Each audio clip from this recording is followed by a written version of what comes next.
Hey everyone, Tech Steve here, and on this video we're going to take a look at the LG QNED80, which is a 4K quantum dot nanocell television that's available in multiple sizes. So if you're on the market, they make a 50-inch, a 55-inch, a 65, 75, and a humongous 86-inch if you want to get the best viewing experience for a large living room. Not only does the QNED80 have the new 5th generation A7 AI processor, it has other features that you're going to be able to integrate into your current lifestyle.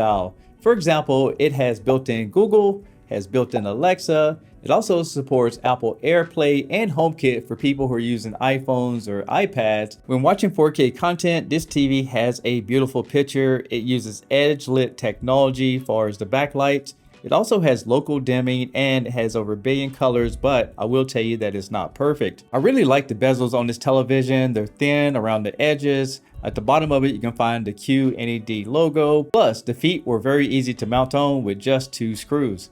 In the center of it, you're going to find an LED indicator, and below that, there's a push button to get to some basic menus as well. On the back of it, you have your screw holes to mount it on the wall very easily. Plus, on this model, you can remove the power cord. And it has plenty of inputs. It has 2 USBs. It has 4 HDMIs, but 2 of them are HDMI 2.0 and 2 of them are HDMI 2.1. There's also a fiber optic output, a LAN connection, a ATSC 2.0 tuner, and a RS-232C port for doing service. First of all, if you have a PS5 and an Xbox Series X like I have, and you try to use 2 HDMI 2.1 cables, you only can run one at a time if you're using a soundbar that uses HDMI because of the ARC port. The second thing is that we're about to move into a new generation of ATSC 3.0 tuner for 4K over-the-air content, and this television only supports the current 1080p. In my opinion, you're going to really enjoy playing games on this television, mainly because it does support 4K at 120 Hz and it supports FreeSync Premium. It does have VRR ALM for gaming. If you don't own a gaming console, no worries, because this TV will support a Bluetooth controller like this Google one here, and then you can use Google Stadia or NVIDIA GeForce Now and stream your games right there online. And using my 60 Hz input lag tester, I was able to get a respectful 14.3 milliseconds with the TV and gaming mode.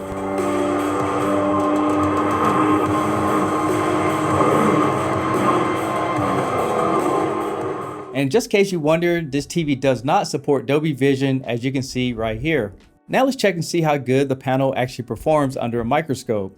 Well, first of all, whenever doing a white uniformity test, I didn't notice much vignetting in the areas, but when I started testing out the contrast, I started seeing DSE in the screen, and that's called dirty screen effect. So if you look, you can see more of this white glow coming in through the background, and I'm not sure if it's because the edge-lit display or it's just the way this panel is built. But again, you will not notice this in most cases.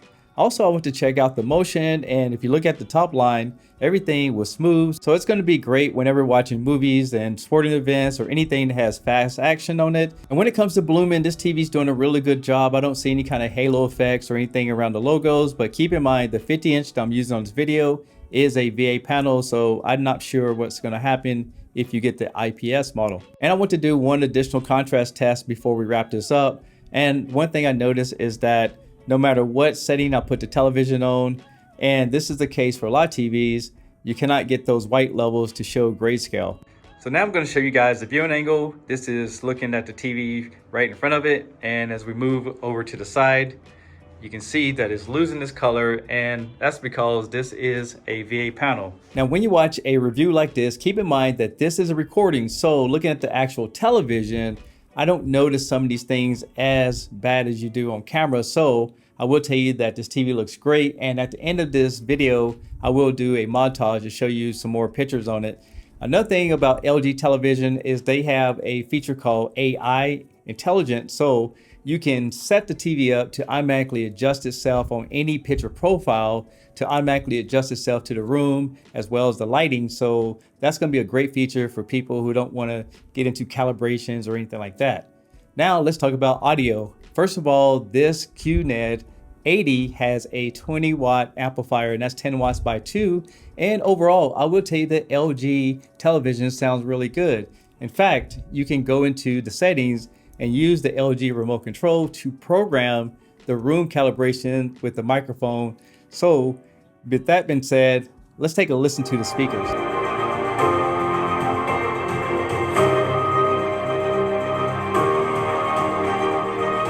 So that's a quick little demo, and I think these speakers sound really good.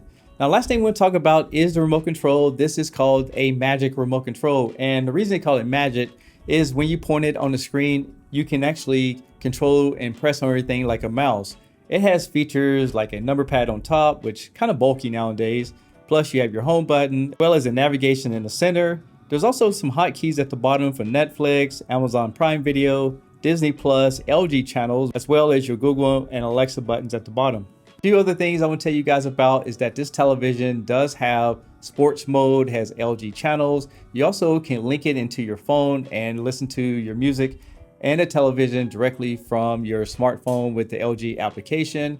And again, there's so many other features that we're not mentioning on this video, but be sure to go check out my LG playlist below because I have all kind of videos where I talked about that on past videos. Now, if you guys are interested, I'll leave all the links to purchase below, as well as I will tell you that I do have another video coming up where we're going to take a look at a mini LED version. I'm Tech Steve. Thanks a lot for watching. Make sure you go ahead and subscribe to the channel, and I'll catch you guys on the next one. Peace! And here's your montage.